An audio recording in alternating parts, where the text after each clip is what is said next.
Hello students, elastic collision in one dimension, इससे पीछे वाले वीडियो के अंदर हमने पढ़ा।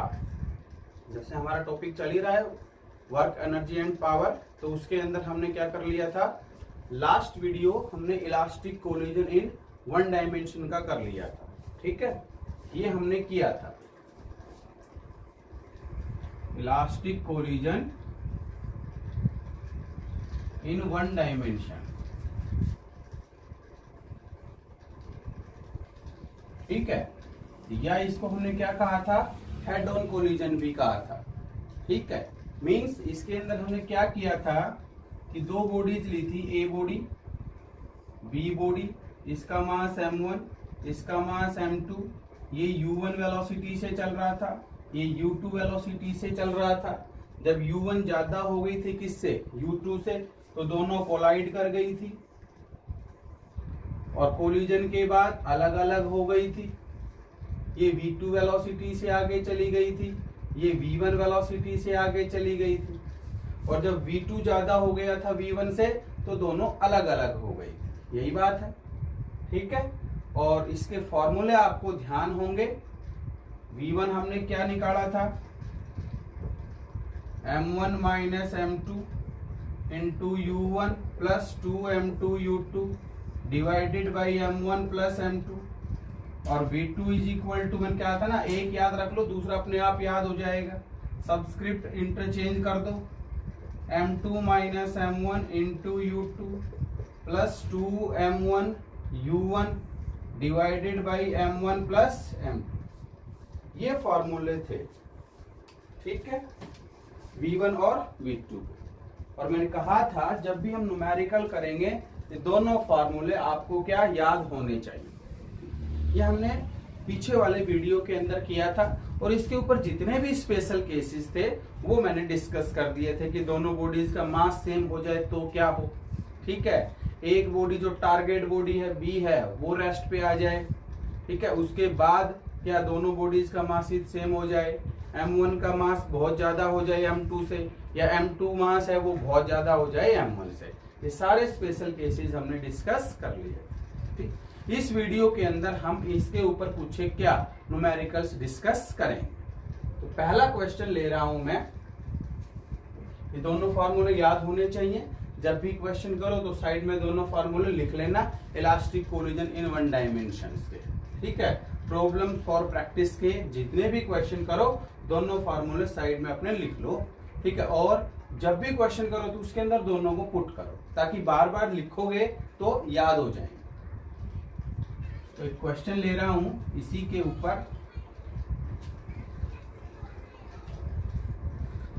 मान लीजिए अपने पास दो बॉडीज हैं, two bodies of masses 10 kilogram and 20 kilogram.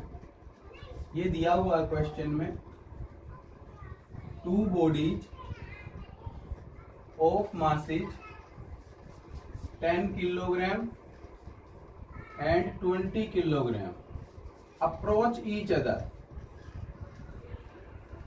approach का मतलब जानते होंगे, एक दूसरे की तरफ आना। approach each other with velocity 20 meter per second and 10 meter per second and collides, और कोलाइड करके टकरा गई। Find the velocities of the two bodies after collision. Collision के बाद क्या करना है, हमें दोनों बॉडीज की वेलोसिटीज फाइंड आउट करनी है। ये हमारा पहला क्वेश्चन है आज का। तो क्या करना है, आपको वीडियो को यहाँ पे पॉज करना है और उसके बाद क्वेश्चन को करना है। सबसे पहले आप क्या करेंगे, यहाँ पे वीडियो को रोक लेंगे, उसके बाद खुद से क्वेश्चन सॉल्व करेंगे। सिंपल सी बात मैंने ली है। सॉल्यूशन के अंदर यदि लूं, सॉल्यूशन यदि करें, देखो दो bodies they the, collision in elastic और आफ्टर इलास्टिक कोलिजन लिख लो। ठीक है, इलास्टिक कोलिजन। ये जो कोलिजन दिया हुआ है वो इलास्टिक कोलिजन दिया हुआ होगा। इन इलास्टिक होगा तो आप मतलब सोल्व नहीं कर पाएंगे, हम आगे वाला पढ़ेंगे, क्योंकि हम क्वेश्चन जो कर रहे हैं वो elastic collision in one dimension के ही कर रहे हैं। ठीक है। तो यहां से आप देख लो क्या क्या है। दोनों बॉडीज का मासीज है 10 किलोग्राम और 20 किलोग्राम। तो जो M1 दे दिया हमारे पास 10 किलोग्राम दे दिया। दूसरी बॉडी का मास है M2, वो 20 किलोग्राम दे दिया। अब दोनों अप्रोच कर रही हैं, एक दूसरे की तरफ आ रही हैं। तो ध्यान से समझना, ये बॉडी A है, ये इधर जा रही है। ये बॉडी B है, ये इसकी तरफ आ रही है। यही है, बॉडी A इधर जा रही है, बॉडी B इधर आ रही है। तो इसकी जो वेलोसिटी है U1 कितनी दे दी? 20 मीटर पर सेकेंड। तो U1 दिया हुआ है 20 मीटर पर सेकेंड। तो U2 कितना होगा? 10 है, बट ये इधर आ रही है। 10 मीटर पर सेकेंड है, ये बॉडी इधर आ रही है। ठीक है। तो इसका हमने साइन प्लस ले लिया, तो उसका साइन क्या लेना पड़ेगा? माइनस। तो -10 मीटर पर सेकेंड ये दे दिया। ठीक। वेलोसिटी निकालो दोनों बॉडीज की after the collision. Elastic collision है, ठीक है, वन डायमेंशन है, पढ़ रहे हैं। फॉर्मूला यूज करना है। मैंने बताया था V1 के लिए क्या फॉर्मूला है? M1 minus M2 into U1 plus 2M2U2 divided by M1 plus M2। इस तरह से फॉर्मूला याद होना चाहिए। V1 है, 1 से स्टार्ट कर दो, यहाँ पे 1 आएगा, बाकी 2 आ जाएगा अपने आप। ठीक है, थोड़ा सा ध्यान रख लेंगे तब। इसको सोल्व करोगे तो M1 कितना दे दिया? 10 माइनस M2 कितना दे दिया? 20। U1 कितना है? 20 प्लस 2 इंटू M2 कितना दिया हुआ है? 20। U2 कितना दिया हुआ है? -10 divided by M1 plus M2। 10 plus 20 कितना हो गया? 30। इसको सोल्व कर लो। ये क्या बच जाएगा? ध्यान से समझना, -10 बच जाएगा। यहाँ पे 20 है तो -200। यहाँ पे माइनस आएगा क्योंकि यहाँ माइनस है। तो ये भी कितना हो जाए? 2 इंटू 4 400। ठीक है, डिवाइडेड बाई 30 तो कितना आ गया? -600 बाई 30। 0 से 0 कट गया, -20 मीटर पर सेकेंड। ये पहली बॉडी की वेलोसिटी आ गई आफ्टर द कोलिजन। माइनस आया, इसका मतलब कोलिजन के बाद ये बॉडी वापस इधर मूव करेगी, इससे टकरा करके इधर मूव करेगी। ठीक है, माइनस का मतलब ये है। इसकी जो डायरेक्शन है वो उधर थी, लेकिन कोलिजन के बाद वो टकरा करके इधर आएगी। समझ रहे हैं? ये V1 आ गया। इसी तरह से V2 निकालो। तो इसी तरह से हमें क्या करना है? V2 फाइंड आउट करना है। तो V2 फाइंड आउट करने के लिए V2 का फॉर्मूला यूज करेंगे। इसको एक बार इतना लिख लो, फिर V2 निकालेंगे। V2 का फॉर्मूला है मेरे पास,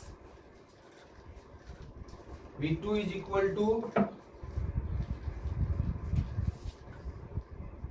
M2 minus M1 into U2 plus 2M1 U1 divided by M1 plus M2।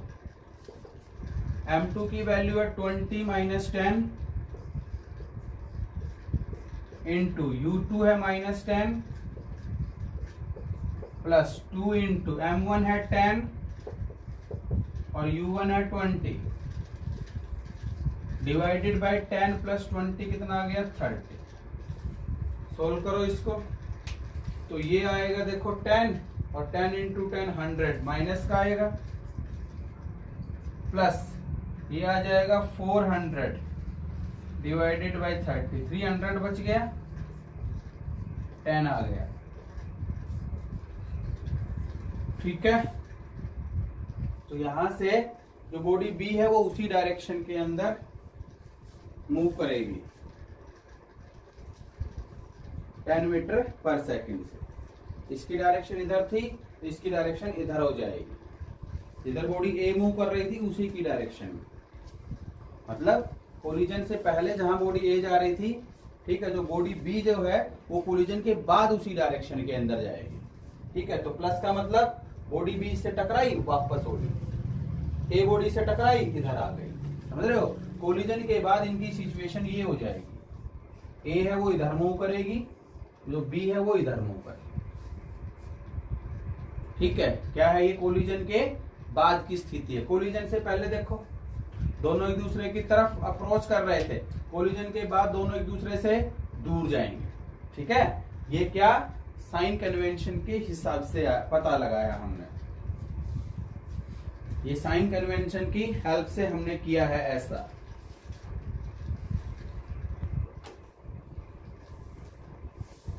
Next question देखते हैं।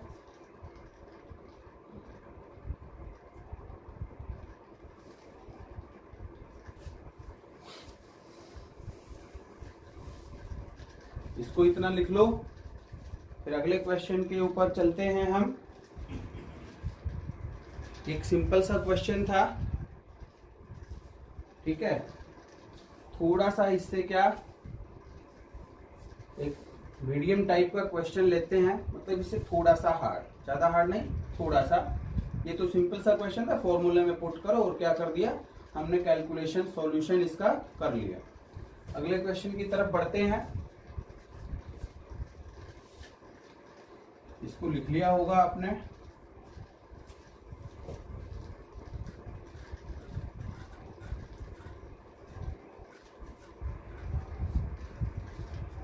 क्वेश्चन है हमारा, what percentage of kinetic energy of a moving particle is transferred, what percentage of kinetic energy of a moving particle is transferred to the stationary particle. Stationary particle का मतलब समझ गए, rest पे है। To the stationary particle when moving particle strikes with the when mass of moving particle is 9 times the mass of stationary particle, stationary particle, ये question दिया हुआ है। जो मूविंग पार्टिकल का जो मास है वो 9 टाइम्स ऑफ स्टेशनरी पार्टिकल है। तो इसका मतलब समझ गए होंगे आप,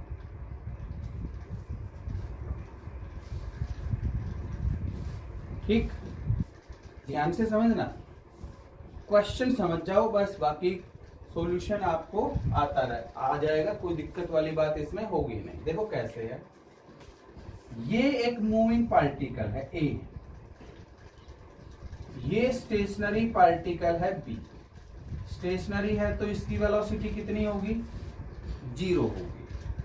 कितनी होगी, 0 होगी। ठीक है, ये इसकी इनिशियल वेलोसिटी मान लेता हूं कितनी है, u1 है, इधर मूव कर रहा है। इसका जो मास है, when mass of moving particle is 9 times of mass of stationary particle, इसका मतलब ये हुआ कि यदि इसका मास m2 जो है वो m है, तो m1 की वैल्यू कितनी होगी, 9 है। कितनी होगी, 9। समझ गए होंगे, ठीक है। अब ये कह रहा है कि इसने अपनी कितनी एनर्जी इसको क्या कर दी, ट्रांसफर कर दी। यही कह रहा है ना, what percentage of kinetic energy of a moving particle is transfer to the stationary particle. इसने अपनी कितनी एनर्जी, क्योंकि इसके पास तो एनर्जी है ही नहीं, ये तो कहाँ है, रेस्ट पे है। कहाँ है, रेस्ट पे है। अब जब ये इससे टकराएगा तो कोलिजन के बाद इसकी वेलोसिटी क्या हो जाएगी, चेंज हो जाएगी। ठीक है, जिस u1 से ये मूव कर रहा था, कोलिजन के बाद उसकी स्पीड क्या होगी, डिक्रीज होगी ऑब्वियसली। तो इसने अपने कितनी काइनेटिक एनर्जी इसको ट्रांसफर कर दी परसेंटेज में, वो हमें क्या करना है, फाइंड आउट करना। समझ रहे हैं ना? तो इनिशियल काइनेटिक एनर्जी इसकी कितनी है, initial kinetic energy of moving particle, moving particle कितनी है, half of m1 u1 square, यही है। हाफ ऑफ m1 की वैल्यू कितनी है, 9m, और इनटू क्या, u1 को u1 ही रहने दो। इक्वेशन क्या मान ली, फर्स्ट। इतना आप समझ गए, ठीक? इतना आप समझ गए, हो गया?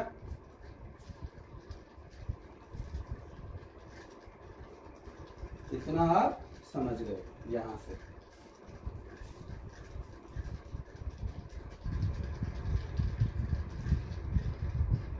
अब काइनेटिक एनर्जी ऑफ क्या, स्टेशनरी पार्टिकल निकाल लो आफ्टर कोलिजन। आफ्टर कोलिजन इसकी काइनेटिक एनर्जी कितनी होगी, kinetic energy of stationary particle after collision, यही है। तो कितनी होगी, हाफ ऑफ m2 इंटू क्या, v2 स्क्वायर, यही है। तो इसकी तो कितनी होगी, half of m1 v1 square, इसकी कितनी हो जाएगी, half of m2 v2 square. ये निकाल करके क्या, डिवाइड करके परसेंटेज निकाल दो। इसको तो मान लो सपोज E1 और इसको मान लो E2। E2 बराबर half of m2 into V2 निकालो। V2 के लिए क्या फॉर्मूला है वो सुनो। V2 है मेरे पास m2 माइनस m1, ठीक, into U2 plus 2m1 U1 divided by m1 plus, अब फॉर्मूले जो है वो टिप्स के ऊपर याद होने चाहिए, ठीक। तो V2 कितना आ गया, ये तो हो गया 0 क्योंकि U2 0, 2 m1 कितना है 9m, U1 है ही 9 प्लस 1 10m, सॉरी m से m कट गया, 2 से ये 5 पे कट गया, 9/5 U1 आ, 9/5 ऑफ U1 आ। अब यहां से सोल्व कर दो, तो m2 इंटू 9/5 ऑफ U1 का स्क्वायर, तो ये आ गया 9/5 इंटू 2 10, और m2 की वैल्यू है m और इंटू U1 स्क्वायर। अब आंसर आ ही जाएगा आपके पास, कोई दिक्कत वाली बात है ही नहीं, ठीक है। तो काइनेटिक एनर्जी ट्रांसफर्ड अब लिख देना, काइनेटिक एनर्जी जो ट्रांसफर्ड है वो आप लिख दो कि kinetic energy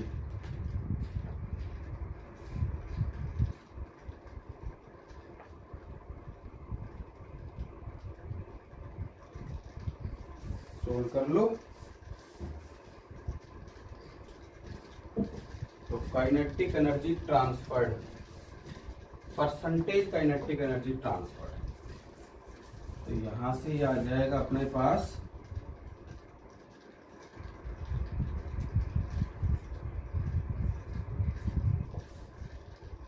E2 by E1 और इंटू क्या 100%।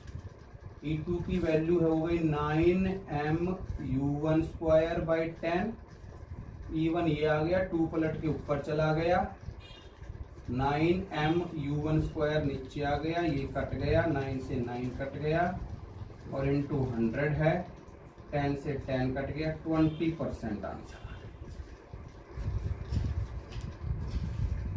इतनी काइनेटिक एनर्जी ट्रांसफर होगी। तो इस तरह से हमें क्वेश्चन करना था। एक बार कैलकुलेशन आप जरूर चेक कर लेना, ठीक है। क्वेश्चन के लिए क्या, एक बार कैलकुलेशन में हो सकता है कहीं पे स्क्वायर ना करा हो, तो एक बार आप चेक जरूर कर लेना, ठीक है, कैलकुलेशन। नेक्स्ट क्वेश्चन की तरफ आगे बढ़ते हैं। कई बार क्या कैलकुलेशन के अंदर थोड़ी छोटी सी भी मिस्टेक हो गई, वहां पे गलत हो जाता है क्वेश्चन। नेक्स्ट क्वेश्चन की तरफ बढ़ते हैं। जैसे हमने ये पढ़ा था एक बार, एक लिखा था कि coefficient of restitution elastic collision in one dimension के लिए कितना होता है? 1। Coefficient of restitution elastic collision in one dimension के लिए कितना होता है? 1। ठीक है, मान लो प्रूव करवाया आपसे, ठीक है, कि 1 कैसे होता है। कल पढ़ा था ना हमने, 0 का तो बता दिया था कि भाई दोनों क्या हो जाएंगे, सेम स्पीड हो गई।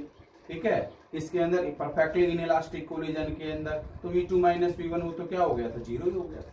Elastic collision in one dimension के लिए या परफेक्टली इलास्टिक कोलिजन के लिए कोफिशिएंट ऑफ रेस्टिट्यूशन 1 होता है। For perfectly elastic collision coefficient of restitution is 1 होता कैसे वो समझना। आपके पास दो इक्वेशन थी कल हम जब हमने पढ़ा था, एक थी m1u1 प्लस m2u2 बराबर m1v1 प्लस m2v2, यही थी एक तो principle of conservation of linear momentum. यहां से आपने अरेंजमेंट किया था तो m1 इधर आया, तो m1 इधर आया तो u1 माइनस v1 बच गया था। ये इधर जाएगा तो m2 बाहर आएगा तो v2 माइनस u2 बच गया था। ठीक, ये इक्वेशन आई थी। दूसरी काइनेटिक एनर्जी के लिए आपको ध्यान होगा half m1u1 square half of m2u2 square half of m1v1 square half of m2v2 square. Half common आकर के काट दिया था, m1 यहां से ये इधर आया था तो u1 का स्क्वायर माइनस v1 स्क्वायर, ये इधर जाएगा तो m2 बाहर होगा तो v2 square minus u2 square. इसको आपने इससे डिवाइड भी किया था तो m1 से m1 कट गया था, ये फॉर्मूला लगाया था u1 minus v1 u1 plus v1 divided by u1 minus v1, इसको इससे मैंने डिवाइड कर दिया, m1 से m1 कट गया। इसी तरह से यहाँ पे v2 minus u2 v2 plus u2 divided by v2 minus u2, ये कट गए, ये कट गए, क्या बच गया? u1 plus v1 v2 plus u2। ध्यान से सुनो, इसको इधर ले आओ और इसको इधर ले जाओ तो u1 minus u2 v2 minus v1 और e क्या था? v2 minus v1 divided by u1 minus u2। अरे यही था, क्या ये 1 के बराबर नहीं है? अरे तो दोनों बराबर है तो कट गए। तो परफेक्टली इलास्टिक कोलिजन के लिए कोफिशिएंट ऑफ रेस्टिट्यूशन 1 इस तरह से आता है। परफेक्टली इलास्टिक कोलिजन के लिए कोफिशिएंट ऑफ रेस्टिट्यूशन की वैल्यू क्या आ गई? 1 आ गई। ठीक है, तो आई होप ये आप समझ गए होंगे। अगला क्वेश्चन लेता हूं मैं।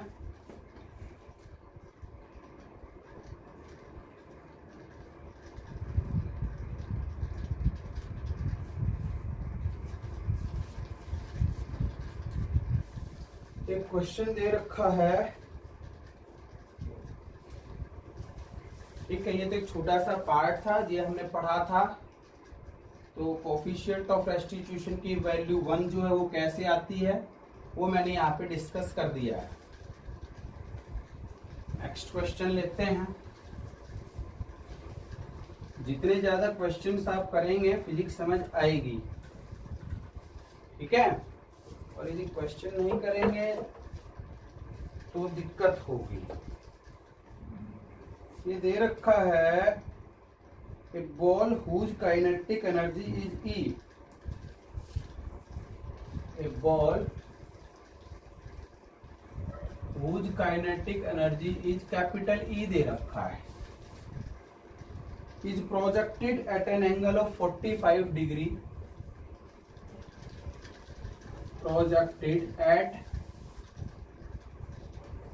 an angle of 45 degree to the horizontal.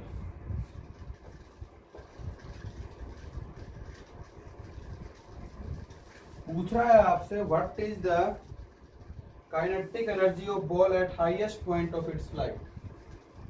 What is kinetic energy of the ball at highest point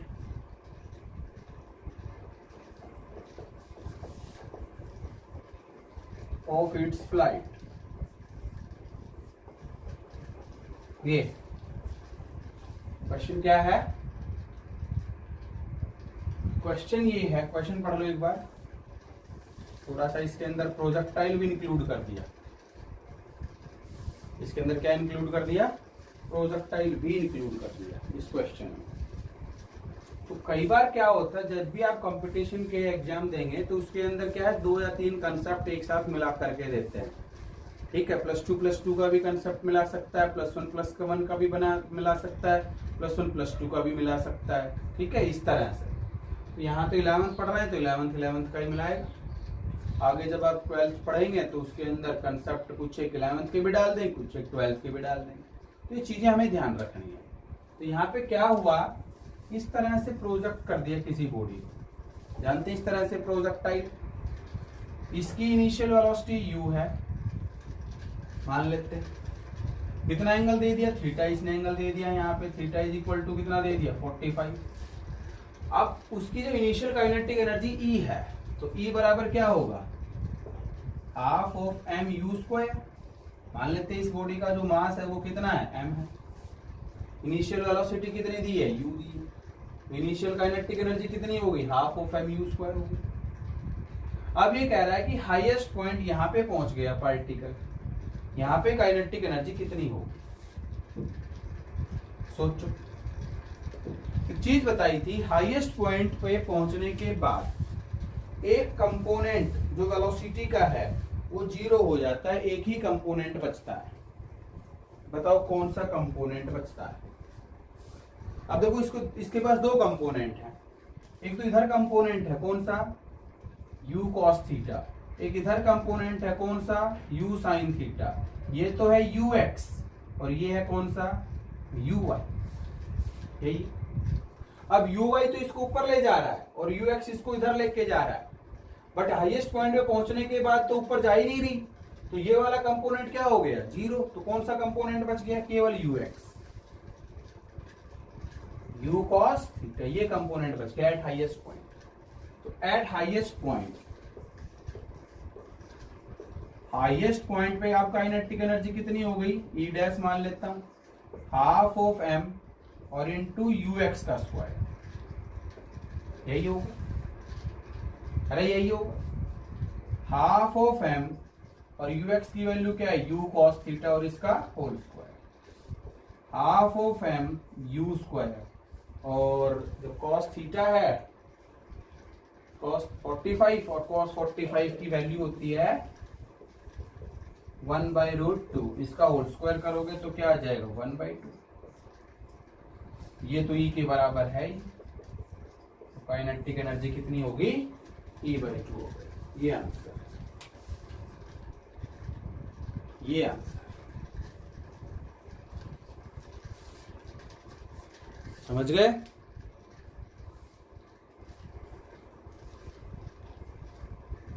ठीक है,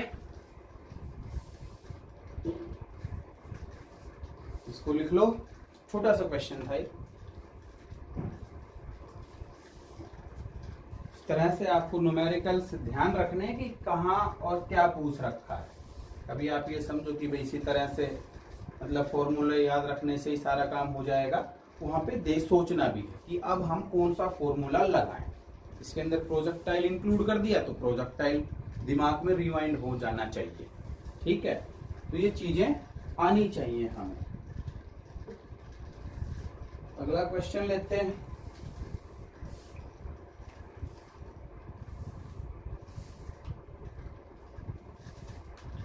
particle of mass m moving in a straight line.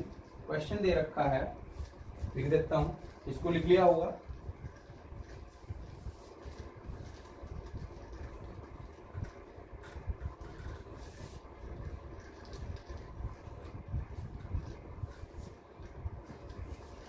Question ये दे रखा है particle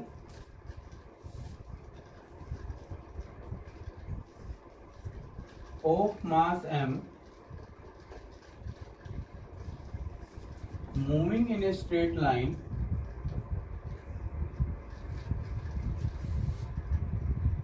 with retardation proportional to its displacement, with retardation proportional to its displacement।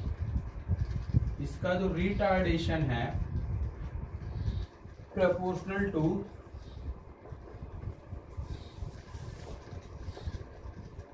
its displacement, ये कह रहा है question. पूछ क्या रहा है वो सुन लीजिए। Find the expression for loss of kinetic energy for any displacement x. Find the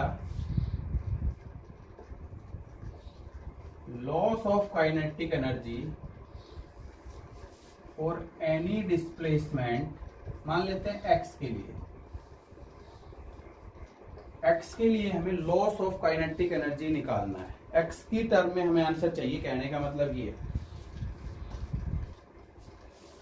मैं जो आंसर चाहिए वो किसकी टर्म में चाहिए, x की टर्म में चाहिए। ठीक, क्वेश्चन जो कह रहा है वो पढ़ लो ध्यान से। अब देखो पहली लाइन के अंदर मास तो m दिया हुआ है, नो डाउट। रिटार्डेशन जो है वो प्रोपोर्शनल टू डिस्प्लेसमेंट है। जो एक्सेलरेशन है उसी को तो हम रिटार्डेशन कहते हैं। रिटार्डेशन कब कहते हैं, जब इसकी वैल्यू क्या आ जाए, माइनस आ जाए बस। भाई जो एक्सेलरेशन है उसको रिटार्डेशन कहते हैं कब, जब एक्सेलरेशन क्या आ जाए, नेगेटिव। तो acceleration is proportional to x, तो ए बराबर क्या आएगा, माइनस की एक्स। यही तो है। माइनस क्यों आया, क्योंकि क्या दे रखा है, रिटार्डेशन दे रखा है। ठीक है, क्या दे रखा है, रिटार्डेशन। क्या चाहिए, लॉस ऑफ काइनेटिक एनर्जी चाहिए।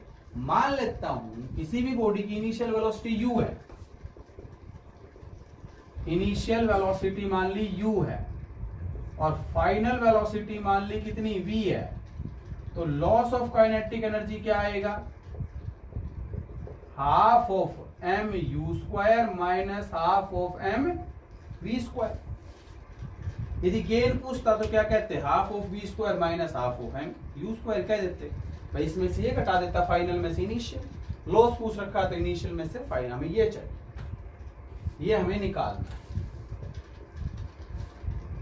ठीक है, x की टर्म में आंसर आना चाहिए क्योंकि वो कह रहा। अब इसके लिए क्या करें, सोचो क्या करें, ध्यान से समझो। a बराबर होता है क्या, सारा काम इसी से करना क्योंकि मुझे तो दिया हुआ यही। a बराबर होता है मेरा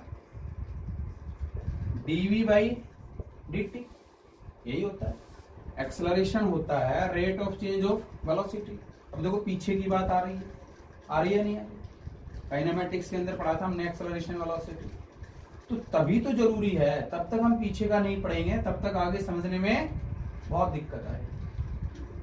अब इसको आगे बढ़ा रहा हूं, ये भी किया था, dx से मल्टीप्लाई dx से डिवाइड, क्योंकि x की टर्म में चाहिए कि नहीं चाहिए।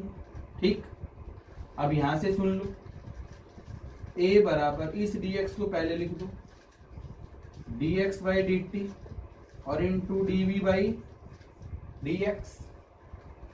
dx बाई dt आप समझ गए होंगे वेलोसिटी होती है, इस dx को भी इधर ले आएंगे तो a इंटू dx क्या आ गया। अब कुछ आ रहा होगा समझ में कि भाई इंटीग्रेशन कर देंगे तो v स्क्वायर बाई 2 आ जाएगा। इनिशियल से फाइनल पहुंच जाएंगे, दोनों तरफ मास से मल्टीप्लाई कर देंगे, पहुंच जाएंगे वहां पे।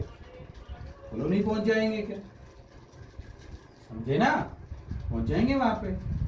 a की वैल्यू कितनी है, माइनस की x into D x, v into क्या आ गया d।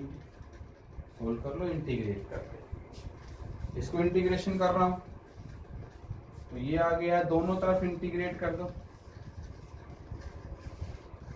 Integrating both sides. तो क्या आएगा, माइनस के तो एज इट इज है,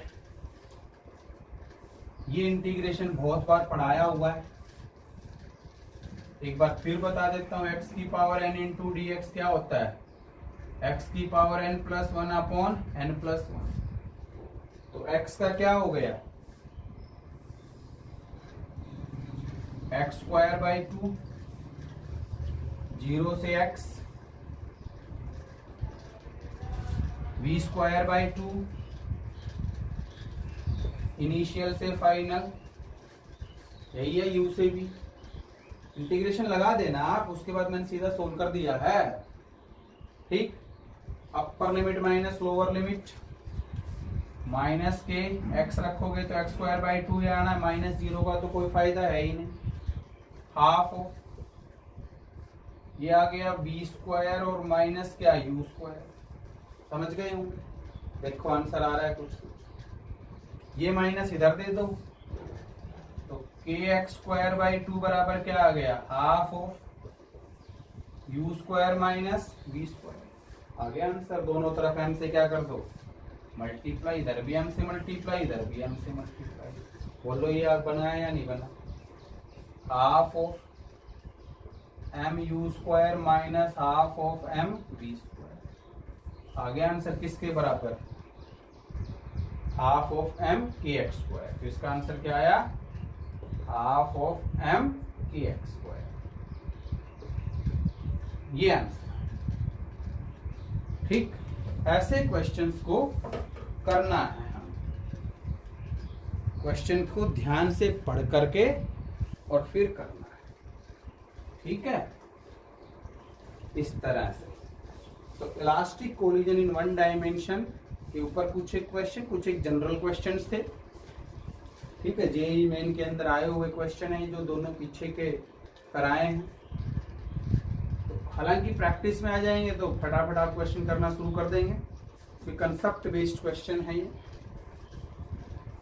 तो इस तरह से आप क्वेश्चंस को करेंगे। आई होप समझ आया होगा आपको। बाकी हम नेक्स्ट डिस्कस करेंगे इलास्टिक कोलिजन इन 2 डायमेंशन, जिसे हम ऑब्लिक कोलिजन कहते हैं, और परफेक्टली इलास्टिक कोलिजन इन 1 डायमेंशन, परफेक्टली इलास्टिक कोलिजन इन 2 डायमेंशन। ये सब बातें हम नेक्स्ट डिस्कस करेंगे, ठीक है। तो साथ साथ आप नोट्स बनाते जाओ, मैं बार बार कह रहा हूँ।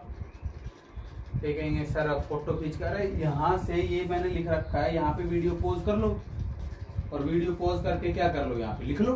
दिक्कत क्या आ रही है बताओ, यहाँ पे रोक लो, रोक करके क्या लिख लो, ठीक है। अब बार बार मिटाऊंगा मैं, फोटो खींचूंगा, फिर आपके पास भेजूंगा, ठीक है ना। तो ये पीडीएफ बना करके, तो यहाँ पे ही वीडियो को पॉज करके हमें लिखना होता है, साथ साथ नोट्स बनाने होते हैं। क्योंकि नोट्स नहीं बनाए इसका मतलब कुछ करा ही नहीं हमने, उसको पढ़ा ही नहीं हमने। तो पहले वीडियो देखना है ध्यान से, उसके बाद उसमें से देख करके स्क्रीनशॉट ले लो वहाँ पे और फिर बना लो, समझ रहे हैं ना। जैसे इस साइड में हट जाता हूँ, यहाँ पे स्क्रीनशॉट ले लो और लिख लो। तो ये चीजें हमें क्या करनी है, करने से ही होगा, सारी चीजें करने से ही होंगी, अपने आप कुछ नहीं होगा। इस चीज का आप ध्यान रखें, ठीक है ना। तो सारी चीजें हमें करनी है, खुद से नहीं करेंगे नहीं होंगी, चीजें करनी पड़ेगी। तो इस वीडियो के अंदर हमने न्यूमेरिकल्स करे हैं, तो आप खुद करेंगे। 4, 5, 6 जो भी न्यूमेरिकल हमने करे हैं, इनको एक बार लिख करके अच्छे से समझ करके फॉर्मूला याद कर करके, और फिर अपने आप क्वेश्चन जो एमसीक्यू है वो भी आप करा करो, ठीक है। जो प्रॉब्लम फॉर प्रैक्टिस, वो तो एक ही बात है, प्रॉब्लम्स करी फॉर प्रैक्टिस। जो एमसीक्यू के अंदर 4 ऑप्शन दे देगा आपको, इतना ही तो है। जैसे ये है प्रॉब्लम फॉर प्रैक्टिस है, समझ रहे हो, ये आंसर दे देगा m की एक्स स्क्वायर बाई 2, m की एक्स स्क्वायर बाई 4, ठीक है, m की एक्स स्क्वायर बाई 6, m की एक्स स्क्वायर बाई 8, ठीक है, या की एक्स स्क्वायर बाई m लगा देगा। कोई भी ऑप्शन बना लो, यहाँ पे 4 ऑप्शन ही बन जाएंगे, कितना ही बना लो ऑप्शन। हाफ ऑफ m की एक्स स्क्वायर दे दिया, या की एक्स स्क्वायर बाई 2m दे दिया, 1/4 m की एक्स स्क्वायर दे दिया। इस तरह से मिलते जुलते ऑप्शन वो आपको देगा, ठीक है। तो उसमें घबराने वाली डरने वाली बात नहीं, क्वेश्चंस को करेंगे। आई होप समझ गए होंगे। बाकी नेक्स्ट करते हैं। Thank you.